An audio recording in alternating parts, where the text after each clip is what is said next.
Olá, tudo bem? Meu nome é Milton, sou diretor da DC Comunique, agência Google Partner, e vamos dar continuidade nesses vídeos, né, sobre as características de um empreendedor de sucesso. E hoje a gente vai estar falando, dando continuidade no que já foi falado, e queria começar contando uma lenda, né, a lenda da vaca. Não sei se você já conhece, mas ela tem tudo a ver com o vídeo que a gente vai fazer hoje, os detalhes que a gente vai estar falando hoje. Então ele é muito interessante. Então havia um sábio e havia o seu discípulo, né, no qual eles estavam dando um certo caminho e passando por uma floresta, etc e tal, quando de repente eles avistaram ali uma casa, né, e estavam com bastante sede, aí eles pararam ali na casa para pedir um copo d'água, né, e etc. Aí de repente eles bateram lá e saiu a Maria, né, falou assim, e aí a Maria se apresentou, eles se apresentaram também, ela convidou ele para entrar e deu ali um copo de leite para ele, para cada um, né, para o sábio e para o discípulo. E aí eles ficaram muito felizes com aquilo tudo. Ela falou assim, nossa, muito obrigado pela sua gentileza e etc. E ela começou a contar da vida dela, né? Que ela tinha uma vida muito simples, mas ela era uma pessoa que estava satisfeita com aquilo tudo que ela tinha, etc e tal, e que agradecia. Ela falou, mas como é que vocês têm? Como é que é a vida de vocês? A gente tem uma vaquinha, e essa vaquinha dá tudo que a gente precisa, né? Então aí mostrou a vaquinha, né? E começou a ver a vaquinha ali, etc e tal, e ela contou, olha, a gente acorda, a gente tira leite da vaca, e a gente tá muito feliz, e etc. Ok. Aí se despediram, né, e saíram, foram pro caminho, tomaram o caminho, e de repente o mestre, né, chega pro seu discípulo e fala assim, bom, é o seguinte, você vai voltar naquela casa, vai pegar aquela vaca, e vai jogar ela num precipício. Ele, mas como assim, mestre? Como que você me fala uma coisa dessa? O senhor que é um sábio, que é um mestre. Fala assim, você confia em mim? Confio. Então faz o que eu estou te dizendo. E ele foi lá, né, bem receoso, mas como ele era um sábio, foi lá e pegou aquela vaquinha no momento que eles não estavam percebendo e foi e jogou ela num precipício. Ok. E eles depois se encontraram, continuaram a caminhada deles. E o discípulo naquilo, ele ficou horrorizado com aquilo, né? E falou assim, puxa, mas como assim uma pessoa tão sábia quanto aquela vai tirar o sustento daquela família e tudo? Como que pode ter passado isso, né? E foi passando o tempo, ele chegou e ficou revoltado com o mestre dele e falou assim, mestre, como que você me faz uma coisa dessa? Eu não acredito mais em você e vou parar de te seguir. E o mestre falou, tá bom, ok. E tomou o caminho dele, e o discípulo tomou o caminho dele, e ele falou assim, não, mas espera aí, eu preciso refazer isso que meu mestre fez, que esse sábio, né, até então, que eu acreditava que era um sábio, o que ele me disse, o que ele falou para eu fazer, eu fui lá e fiz sem pensar, sem ter a menor noção, né, do que eu estava fazendo. Ele falou assim, já sei, vou arrumar um emprego, vou juntar o dinheiro, e vou levar o dinheiro para essa família, né, e vou pagar essa vaca para que eles possam ter uma outra vaca, comprar uma outra vaca e etc. Ok, foi trabalhando durante determinados meses, determinado tempo, porque né, passou vários o tempo assim, foi lá, de repente, depois de um certo tempo, foi voltando lá para aquela chacrinha, né? Quando ele olha assim, ele vê, não reconhece muito bem a chacrinha, né? E fala assim, caramba, será que é aqui mesmo? Eles devem ter vendido aquele terreno, né? E simplesmente mudou tudo por aqui, né? Não devem ter nem ser a Maria e seu marido, o João, que moram mais aqui, né? Chegou lá, bateu palma e tal, quando de repente sai uma pessoa e fala assim, olá, que eu posso te ajudar, que eu posso te servir. Ele fala assim, não, aqui eu estou procurando aqui uma pessoa, duas pessoas, um casal, mas pelo jeito eles nem devem morar mais aqui, né? Fala assim, quem mora aí? Fala assim, aqui mora a Maria e que mora o João. Mas fala assim, puxa, mas não é possível? Como que pode isso? Aqui era pequeno, né? E agora tá tão grande, aumentou tanto, tá tão próspero. O que será que aconteceu aqui, né? Ele falou assim, eu vou chamar a Maria então e você conversa com ela. E ele super receoso, né? Foi lá e chamou o caseiro, no caso, né? Foi lá, chamou a Maria muito feliz, chamou ele para entrar e mostrou a casa, que tinha prosperado muito, etc e tal, e ele olhando para aquilo tudo, ele falou assim, não, Maria, mas o que aconteceu que vocês prosperaram tanto? O que realmente passou por aqui que vocês prosperaram tanto nesse tempo? Não, foi uma coisa que aconteceu aqui que a gente ficou até desesperado na época, né? Porque a gente viu que a nossa vaquinha, ela tinha fugido e tinha caído num precipício.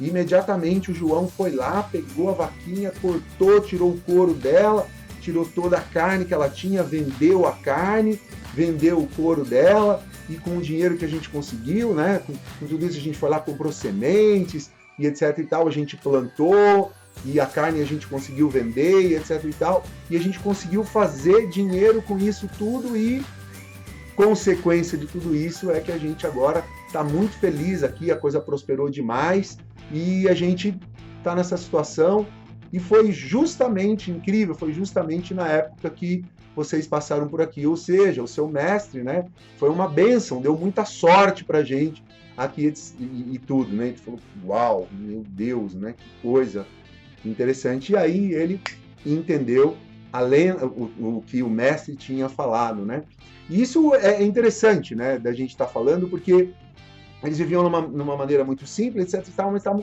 completamente acomodados, né? É que nem um sedentário, por exemplo. Ele vai, não faz exercício, não faz nada e não tem resultado nenhum com isso. Porém, a gente até falou em outros vídeos, né? Que por que será que a gente faz força, né? Qual é o fundamento da gente fazer força? A gente faz força para a gente ficar cada vez mais forte. Então existem situações na vida da gente que exigem que a gente faça força, que a gente tenha vontade, que a gente tenha tenacidade. Então essa lenda eu queria estar contando porque existem determinadas coisas que às vezes acontecem na vida da gente que acredita que é uma desgraça, etc e tal, mas não é, né? Para que a gente possa estar cada vez mais aprendendo e extraindo lições da vida para que a gente possa cada vez mais ir prosperando e vendo situações que de repente a gente não consegue enxergar. É como a gente falou no vídeo passado sobre a meditação, né? Que a meditação ela abre muitas portas na mente da gente que de repente, entre aspas, né? Elas estão fechadas, porque a gente tem determinadas crenças limitantes e etc e tal, e a gente falou em outros vídeos que a gente tem a máquina mais perfeita já inventada no universo, que a gente conheça pelo menos, né? E aí a gente vai vendo que essas crenças limitantes são coisas que a gente impõe para a gente mesmo, né? E quantas coisas será que a gente poderia estar fazendo se a gente não tivesse essas crenças limitantes, né? Criadas, né?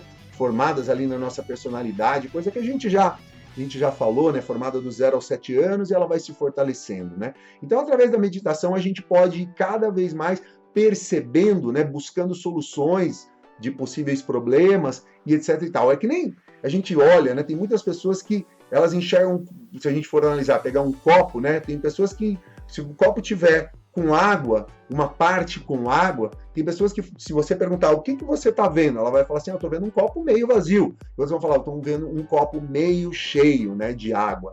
Então, a mente de determinadas pessoas pensa de uma determinada forma, modelada, moldada, de acordo com as suas crenças, que elas podem ser crenças que são limitantes ou crenças que ajudam, de repente, a pessoa a estar cada vez mais crescendo na vida dela. É óbvio, né, que a gente precisa sempre, quando a gente tem alguma situação, algum problema, a gente está buscando soluções, né? E a gente falou no vídeo passado, e em alguns outros vídeos também, sobre a meditação, que a meditação ela dá uma possibilidade muito grande da gente estar organizando todo o nosso conhecimento, né? E através disso, né, a gente fusionando o nosso conhecimento, a gente vai tendo inspiração, intuição, imaginação e motivação. São palavras muito interessantes, né? Inspiração, intuição, imaginação, motivação, coisas que com certeza você já deve ter ouvido essa palavra, né? Mas se a gente pegar essa palavra inspiração, por exemplo, inspira aquela força, aquele fogo que existe dentro de cada um de nós, né? Dá a possibilidade também da gente ter com esse fogo, né? Essa imaginação. Através desse fogo, dessa inspiração, surge, através da imaginação, né? Surgem força para que a gente possa estar cada vez mais motivados, né? Então veja só que interessante, inspiração nos dá a capacidade da gente verificar, olhar, ver coisas que de repente a gente não vê pura e simplesmente no comum e no corrente. Então a meditação ela é muito eficaz para isso, né? E ela faz com que através dessa imaginação surja a intuição. O que é a intuição? Intuir a ação, ou seja, é por aqui que eu tenho que ir, né? Intuir uma ação, ou seja, algo que surge dentro de cada um de nós e a gente vai e fala assim, não, eu acho que é por aqui. É uma intuição, né? E aí a gente fica motivado para que a gente possa seguir o nosso caminho e buscar nossos objetivos. Por isso é interessante, né? No vídeo passado a gente falou, né? Que Einstein dizia que a imaginação, ou seja, imaginar a nossa ação, através disso, né?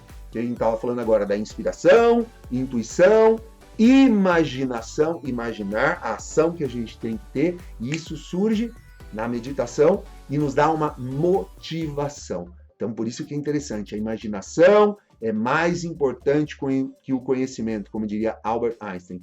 E assim tudo vai ficando mais claro no nosso caminho, né? De repente as coisas que são mais difíceis, né? A gente vai vendo mais claramente. Mas hoje, no vídeo passado, a gente disse que a gente já está falando sobre os nossos hábitos. E olha, é fundamental que a gente entenda, né? Todo o que acontece quando se forma um hábito. Eu até recomendo que, se você possa, leia esse livro, que esse livro aqui realmente é um espetáculo, né? O Poder do Hábito, tá? Se puder, leia esse livro, mas a gente vai estar colocando várias coisas muito interessantes nos próximos vídeos, né? Porque, assim, tudo que a gente faz, 60% do nosso dia, tudo que a gente faz são hábitos. Então é interessante que a gente saiba disso, né? O interessante é que a gente pode ter hábitos que são positivos, hábitos que são negativos. É óbvio, né, que os hábitos negativos, se a gente tiver determinados hábitos negativos, a gente sempre vai estar fracassando no nosso caminho, né? Então, nesse livro, né, existem vários e vários estudos científicos, né? Muito importante de entender isso, que são estudos científicos, né? Que nesse livro fala que um hábito, a partir do momento que você cria um hábito, esse hábito jamais desaparece. Interessante, também fiquei muito chocado quando eu li isso, né? Mas depois de várias experiências científicas que eles fizeram, eles falam que um hábito, você criou um hábito, jamais esse hábito deixa de existir. E é interessante, né? Um hábito é uma coisa que é completamente automático. Você entra no automático e vai fazendo as coisas sem perceber. Por isso é tão importante que a gente estude nossos hábitos, coisa que a gente vai estar falando nos próximos vídeos, e também dando boas novas, né? Que o hábito ele jamais deixa de existir, mas a gente pode criar novos hábitos, e esses novos hábitos vão deixando que aqueles hábitos fiquem ali num estado, né, latente, né, mas ele não se manifesta. Por isso que de repente a gente escuta, né, que um alcoólatra ele nunca mais pode beber. É interessante, né, porque aquele hábito existe dentro dele, e o hábito ele é um loop. Ele faz uma reação completamente automática, né? Então, veja que interessante, a partir do momento que uma pessoa tem o hábito, ou seja, é um alcoólatra de beber, ela não pode beber nunca mais. Claro, beber socialmente é uma coisa, agora ser um alcoólatra traz prejuízos enormes, né? Então, só ver como um hábito ele realmente molda o nosso destino, e é isso que a gente vai estar falando hoje, né? Claro que o hábito ele é muito importante. O cérebro ele cria um hábito para quê? Para que a gente possa economizar energia. Como assim? Não, imagina só, você toda vez que de repente você fosse dirigir seu carro, você tivesse que reaprender aquilo. Então, a partir do momento que você cria um hábito, aquilo vira automático, é fácil de dirigir depois que você sabe, só que é um hábito, né? Ele tem um loop, como a gente vai estar falando hoje, explicando um pouco sobre isso. Então, a partir do momento que você está dirigindo, você consegue até falar outras coisas, você consegue conversar, etc e tal. Mas eu duvido que quando você estava aprendendo a dirigir, por exemplo, que você não tinha que estar totalmente focado naquilo. Então, é interessante, né? A partir do momento que aquilo virou um hábito, já você tem destreza naquilo, vira automático. Agora, o problema é que um hábito, né? O cérebro faz isso para economizar energia. O problema é que o cérebro ele não sabe a diferença de um hábito bom ou de um hábito ruim. Então é importante que a gente entenda isso e estude um pouco os nossos hábitos, coisa que a gente vai estar passando várias dicas nos próximos vídeos, né? De como realmente criar hábitos inteligentes, hábitos de sucesso e realmente deixando aqueles hábitos negativos ali guardadinhos, né, latentes dentro da gente. É óbvio que a gente não vai poder dar muita trela, né, refazer determinadas coisas que a gente já fazia, né? Então esse hábito ele fica latente ali dentro da gente, mas não quer dizer que ele, de acordo aqui com os cientistas, tá? E aqui tá nesse livro aqui, é muito interessante. Ele vai ficar guardadinho ali, mas se você substitui o hábito criando hábitos novos, você não vai cair mais naqueles problemas que de repente tiram. Então, é interessante, né? Um hábito, quando ele surge no cérebro, o cérebro para de tomar decisões, ele não precisa tomar decisão nenhuma mais. É que nem quando você está escovando o dente, fazendo alguma coisa que você sempre faz. Você não precisa pensar mais, eu vou escovar o dente, vou ter que fazer esse detalhe com a mão direita, com a mão esquerda. Então, não precisa mais de pensar nada disso. Agora, o importante de tudo isso é que a gente possa criar hábitos que são motivadores, hábitos de sucesso e hábitos que realmente a gente faça com que a gente consiga atingir os nossos objetivos. Interessante, né? A gente tem a possibilidade de ter a máquina mais perfeita já inventada em todo o universo, né? Mas o detalhe é que a gente não vem com manual de instrução, né? A gente tem essa máquina perfeita, a gente tem o desenvolvimento humano, né? A gente pode ir desenvolvendo tudo isso, e o hábito é uma das coisas que a gente precisa estar muito atento, porque a gente tem hábitos de sucesso, hábitos positivos, hábitos motivadores, para que leve a gente realmente conseguir tudo que a gente realmente quer, tá ok? Então, é fundamental que a gente entenda, né, que o hábito ele tem um determinado loop, ou seja, uma recorrência, ele vai realmente se repetindo. Então, como é isso? O hábito ele tem um loop que é a deixa, a rotina e a recompensa. Quando um hábito é criado, ele sempre tem esses gatilhos, né? Que é a deixa, a rotina e a recompensa. E é isso que a gente vai estar falando no próximo vídeo e explicando como que a gente pode criar novos hábitos positivos. Entenda isso, porque hábito a gente está criando a todo momento. Agora, é claro que é muito mais fácil a gente criar um hábito de comer açúcar, de não fazer academia, de não fazer nada que seja positivo. O hábito, para ser positivo, a gente tem que fazer um determinado esforço. Só que compensa, né? Compensa muito, porque a gente vai conseguindo atingir todos e qualquer objetivos que a gente queira na nossa vida, ok? Então é fundamental a gente saber que a gente tem esse potencial maravilhoso humano e ele está em constante desenvolvimento quando a gente está aprendendo, tá ok? Então é isso que eu estava querendo passar nesse vídeo. Espero você no próximo vídeo para que a gente possa verificar, né, e aprender esses detalhes desse loop, né, dessa deixa, dessa rotina e dessa recompensa, para a gente possa criar novos hábitos e se aprofundando em alguns detalhes bem bacanas aqui que tem nesse livro, tá? Então, te espero no próximo vídeo. Gostaria, se você ainda não se inscreveu no nosso canal, por favor, se inscreva, deixe seus comentários, que vai ser uma honra e um prazer muito grande estar interagindo com você aí, tá bom? Então, um grande abraço e te espero no próximo vídeo. DC Comunique, agência Google Partner.